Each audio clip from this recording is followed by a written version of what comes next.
Oke, salam ketemu lagi dengan saya Sigit, sahabat Join Cangkir Kopi. Sekarang saya posisinya ada di daerah Cianjur, makanya saya pakai jaket ya karena habis hujan. Nah, sekarang yang akan saya bahas adalah UMKM yang cukup unik dan menarik, yaitu UMKM tentang masih dunia perikanan, tapi ini khusus untuk pakannya. Nah, di sini saya mencoba mengajak sahabat Join Cangkir Kopi untuk mencoba melirik atau melihat potensi dari UMKM ini, yaitu UMKM pakan ikan, cacing sutra, dan kutu air. Oke, sekarang kita temuin aja pemiliknya. Kopi. Saat ini saya sedang berada bersama Pak Herdi, yaitu pemilik dari Herdi Susanto Farm, khusus buat pakan, yaitu cacing sutra dan kutu air. Nah, untuk pembahasan kali ini, pertama kali yang akan kita bahas ini adalah tentang cacing sutranya dulu.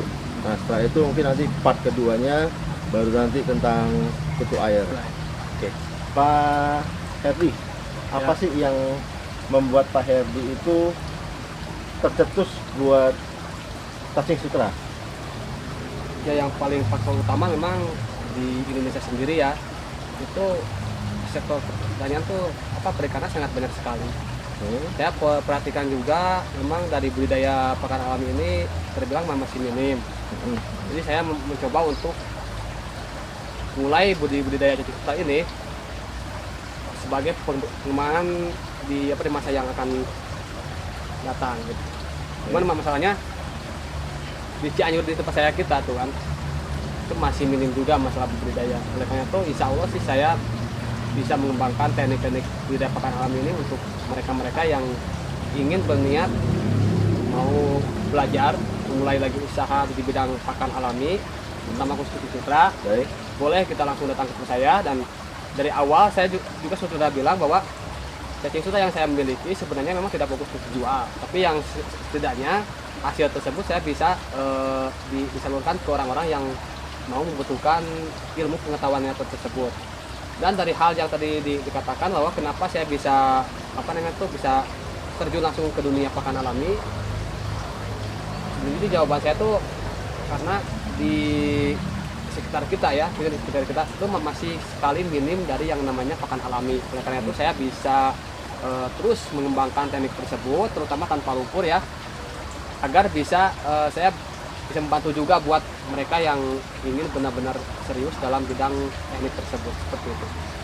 Oke, kalau untuk backgroundnya Pak Herdi sendiri apa ya? Background? Iya, entah dulu pernah kerja di mana atau pendidikannya apa? Kalau saya sebenarnya memang orang awam ya, saya nggak berpendidikan masalah pendidikan tinggi, enggak. Saya hanya lulusan sekolah dari SMA, sekolah pertanian, gitu kan. Nah, di situ mungkin saya tergelut atau terinspirasi pada saat saya melihat dari masalah perikanan yang memang banyak sekali kekurangan sumber pakan alami. Dari habis sekolah tersebut, saya langsung bisa mempelajari misalnya tentang masalah teknik budidaya pakan alami.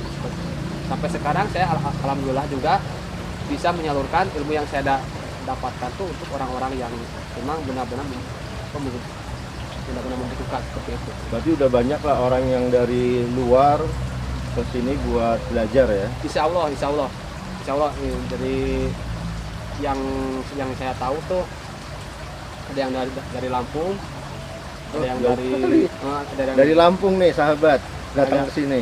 Ada dari Jogja, bahkan kemarin sempat ada yang magang 10 hari tuh dari Fakultas Perikanan di Jakarta. Itu namanya fakultas apa ya? Ini ada di situ tuh. Ini dari fakultas di Jakarta itu khusus di bidang masalah perikanan. Dia beliau ini magang di tempat saya tuh 10 hari. Dia ingin tahu bagaimana tahap awal budidaya cacing sutra ini hingga sampai kita menghasilkan, seperti itu. Berarti semua orang istilah kata bisa lah ya untuk Insya Allah membuka ini ya. Insya Allah bisa. Nggak sulit lah ya. Insya Allah. Asalkan yang penting kita niat. Niat ya. Niat, kita niat mau apa namanya tuh, mau mendapatkan teknik-teknik baru lah. Insya Allah. Dan di situ juga Insya Allah saya bantu. Saya bantu, saya kasih arahan seperti mari kita buat eksperimentasi cara membuat apa-apa, kita langsung dipraktekkan di sini. Gitu. Bagi yang benar-benar serius, saya udah disiapkan antara M4, molase dan juga ampas tahu. Seperti itu. Nanti orang tersebut begitu datang kemari itu langsung praktek ya. Iya, jadi dan juga pada saat pulang dari sini juga beliau ya tidak kosong, tidak sia-sia. Akhirnya pulang dari sini dia sudah mendapatkan teknik sudah siap praktek lah ya. Nah, iya, siap buka gitu. Iya, Oke. seperti itu. Oke, berarti sahabat join, kalau misalkan sahabat join ingin belajar itu langsung bisa ke sini ya, ke rumahnya Pak Herdi. Nanti alamat ada di deskripsi atau di video nanti saya cantumkan. Nah, di peternakan atau pembudidayaan cacing sutranya Pak Herdi ini agak unik. Beliau nggak pakai lumpur gitu. Ini pakainya apa ya Pak? Ini pakainya ampas tahu. Oh, ampas tahu. Oke. Jadi ampasnya difermentasi dulu. Baik. Iya, difermentasi. Karena kenapa? Karena si cacing sutra ini dia kan butuh makanan juga kan. Jadi dari hasil fermentasi tersebut akan menghasilkan sumber makanan untuk cacing sutra. Baik, berarti enzimnya atau vitaminnya ada lah ya, Ada. karena fermentasi tersebut ya. Dan selain makanan juga si ampas tahu ini bisa dijadikan sebagai habitat. Oh, habitat. Ya, begitu kita melihat bahwa ampas tahu ini benar habis, baru kita tambah agar si habitat dan makanan cacing sutra ini tetap tersedia. Oke, berarti definisinya ini pengkulturan pembudidayaan ini sistemnya bersih lah ya. Insya Allah bersih. Bersih, nggak pakai kutu jet ataupun yang lain berarti ya. Cuman ampas tahu saja. Ampas tahu ya. Paling kita tambah dengan sayuran bekas itu sebagai makanan tambahan. Oke, siap. Kalau seandainya misalkan kita di rumah ada sisa di dapur ya, ada sisa seperti sisa batang sayuran, sisa sayuran, itu bisa kita manfaatkan dikasihkan ke cacing sutra. Baik. Oke, nanti kita dengarkan penjelasan dari Pak Herdi mengenai bagaimana cara pembudidayaannya dan bagaimana cara pengolahannya hingga dari awal hingga jadi itu seperti apa dan menghasilkan itu seperti apa. Oke, silakan disimak sampai habis videonya. Insya Allah sekarang saya akan coba untuk menceritakan bagaimana cara kita memulai budidaya cacing sutra tanpa lumpur yang bertepatkan di media nampan ya, seperti saya ini nih. Oke, jadi tahap yang pertama sebenarnya kita harus membuat dulu bagaimana cara fermentasi ampas tahu. Yang pertama itu ya. Terus yang kedua, sebagai contoh ini ya, sebagai contoh bahwa ini kan ada nampan nih ya. Kalau seandainya nampan ini masih kosong nih ya, ambillah contoh ya, contoh ini dalam keadaan kosong, belum diisi cacing. Kita isi yang namanya ampas tahu nih ya, kita isi yang namanya ampas tahu. Oke, ditaburkan seperti ini ya. Ini tahap yang kedua setelah fermentasi. Oke, nah setelah ini kita nunggu sampai ampas tahu ini mengendap, baru kita tebar yang namanya cacing sutra segenggam tangan ya. Bibitnya ini segenggam tangan untuk satu nampan. Oke, kita sebar seperti ini. Nah, baru kita nanti ada pemeliharaan atau pemberian pakan lain. Kita bisa menambahkan sayuran bekas, baik itu batang maupun daun. Kita simpan ya satu helai di nampan ini, kita simpan itu sebagai makanan tambahan saja. Sebenarnya pakan yang paling bagus dari fermentasi ampas tahu yang sayuran itu sebagai tambahan makanan saja. Oke. Nah, nanti kita bisa tahu kalau seandainya cacing sutra ini si ampasnya berkurang, baru kita tambah ampas tahu kembali dengan cara kita melihat ya. Kalau seandainya ampas tahu ini benar-benar berkurang, baru kita tambah kembali. Tapi kalau ampasnya masih banyak, jangan dulu. Mungkin si cacing sutra ini masih tahap adaptasi. Oke. Dan juga di tahap selanjutnya itu kalau seandainya cacing sutra ini sudah mulai berkembang, sudah mulai berkembang, kita bisa menyiapkan nampan 2 yang kosong.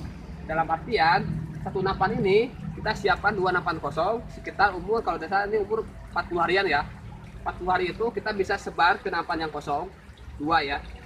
Dari satu nampan ini bisa menjadi 3 nampan, itu di umur 40 hari. Nah di selanjutnya di umur sampai 40, di umur 2 minggu setelah 40 hari atau sekitar berapa ya, 55 harian lah, atau 60 hari lah, 60 hari ya, kita ambil 60 hari. Dari 3 nampan ini kita akan penuh satu jajar ini nih selama 60 hari ya, akan penuh satu jajar ini selama 60 hari. Oke. Nah, untuk masalah proses panen, kita bisa panen cacing sutra dalam keadaan bersih.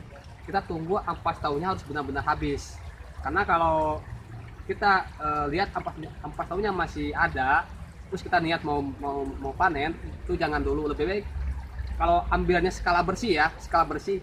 Ini ampas tahu ini harus ada yang namanya cacing sutra semua total. Jadi ampas tahu ini nanti akan habis. Jadi yang disisakan adalah cacing saja. Nah, baru kita ambil dengan cara kita main comot saja ya, comot seperti ini. Contoh ya, misalkan ini ada, nah seperti ini nih, ya. Coba diperhatikan tuh yang bawah tuh. Nanti contoh yang itu tuh kan kalau ampas tahunya habis, otomatis akan merah nih cacing sutra semua nih, merah. Dan kalau banyak cacing sutranya itu kan biasanya kan ini merah semua nih ya. Kita bisa ambil main comot seperti ini nih. Nah, kita bisa panen seperti ini. Dan sisanya itu dibiarkan ya. Sisanya dibiarkan. Tapi kalau bisa ini nunggu ampas tahunya habis. Ini sebagai contoh saja ya. Karena kalau masih ada ampas tahu, mungkin mereka cacing sutranya masih makan ampas tahu tersebut. Oke? Dan yang akan saya jelaskan lagi, intinya sih harus kita perhatikan ya cara fermentasi ampas tahu. Memang di video saya juga ada caranya tuh. Yang paling penting, karena kalau cara fermentasi ampas tahunya kita asal-asalan, otomatis hasil cacing juga akan asal-asalan seperti itu. Dan juga yang saya tahu pengalaman tentang masalah cacing sutra tanpa lumpur ini sangat istilahnya mudah lah kita jalani, dan juga sangat kelihatannya bersih sih. Makanya ada perlakuan seperti kita membersihkan nampan. Biasanya saya membersihkan nampan ini setiap 3 minggu sekali. Dalam artian kita bisa melihat cacing sutra yang bersih, media yang bersih, dan tempatnya juga yang bersih seperti itu ya. Oke. Dan perlu diketahui juga ya, kalau kita mau menggunakan fermentasi ampas tahu nih, yang harus disiapkan adalah M4 yang warna kuning. Ini khusus ya. Nah, ini khusus bakteri tersebut mengurai zat organik di dalam tanah. Artinya dia bakteri tersebut bekerjanya di darat. Seperti itu. Dan harus dikasih yang namanya molase. Molase coba saya contoh di sana tuh. Ya. Itu adalah molase. Saya akan coba untuk memperlihatkan molasenya seperti apa. Nah, ini juga penting ya. Ini penting nih untuk memfermentasikan ampas tahu. Oke. Nah, jadi bentuknya tuh kayak kecap ya. Nah, seperti ini. Kental kayak kecap. Ini yang namanya molase sebagai campuran untuk fermentasi ampas tahu. Dan masalah takaran mungkin saya akan coba untuk memberikan sedikit penjelasan ya. Oke. Untuk takaran kita misalkan membuat fermentasi ampas tahu ya. Kita membuat fermentasi ampas tahu. Sebelumnya si ampas tahu itu kita peras dulu sampai kadar air itu sekitar 30%. Itu kadar air ya. 30%. Dan yang harus kita siapkan ini cuma 4 tutup botol untuk 10 kg ampas tahu. Dan molase itu 150 ml. Oke, 150 ml itu untuk molase.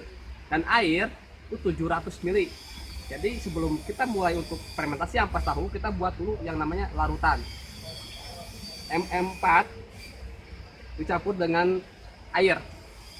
dan dicampur dengan yang namanya molase. Jadi kita buat larutan, molase dicampur dengan air 700 ml, lalu kita campur dengan empat. Oke, kita aduk. Nah, setelah kita tercampur, baru kita siramkan ke yang namanya ampas tahu ampas tahu yang sudah diperas. Selanjutnya kita bisa untuk menyimpan masa fermentasi tersebut. Itu masanya kan fermentasi itu selama 3 hingga 7 hari, itu masa fermentasinya. 3 sampai 5 hari atau 7 hari. Dan itu yang saya berikan untuk rekan-rekan semua, bahwa sebenarnya kita kalau sambil kita melakukan dan praktekkan apa yang telah diberikan, itu akan lebih baik. Dan disarankan ampas tahu tersebut itu diperas ya, karena kalau kita beli dari pabrik tersebut itu kadar airnya masih tinggi. Oleh karena itu kita kurangi kadar air sekitar 30% di dalam ampas tahu, seperti itu ya. Oke, tadi yang saya jelaskan, dari mulai kita tebar, kita siapkan dulu yang namanya ampas tahu fermentasi, atau bisa juga dengan langsung kita menyimpan si cacing sutra, dengan syarat cacing sutra tersebut harus dikarantina selama 2 hari ya, dikarantina selama 2 hari. Dan kita siapkan nampan yang sudah terisi air, lalu kita simpan fermentasi ampas tahu, kita simpan itu sebanyak populasi yang akan kita kasih. Contoh, misalkan kita menyimpan si bibit cacing sutra ini, si cacing sutra dalam 1 genggam, kita siapkan juga ampas tahu 1 genggam. Oke, nah setelah itu baru kita mulai untuk pemeliharaan. Dan yang tadi saya jelaskan, cara memberi makan itu kita bisa lihat dulu apakah si ampas tahu ini benar-benar berkurang apa tidak. Kalau berkurang berarti kita perlu untuk penambahan. Tapi kalau seandainya ampas tahunya belum berkurang, mungkin cacing sutra ini masih tahap adaptasi. Oke, itulah ya yang telah saya berikan dan yang telah saya jelaskan. Semoga paham atas apa yang telah saya jelaskan di cara budidaya cacing sutra tanpa lumpur. Dan sekarang kita akan lanjut ke yang namanya kultur kutu air.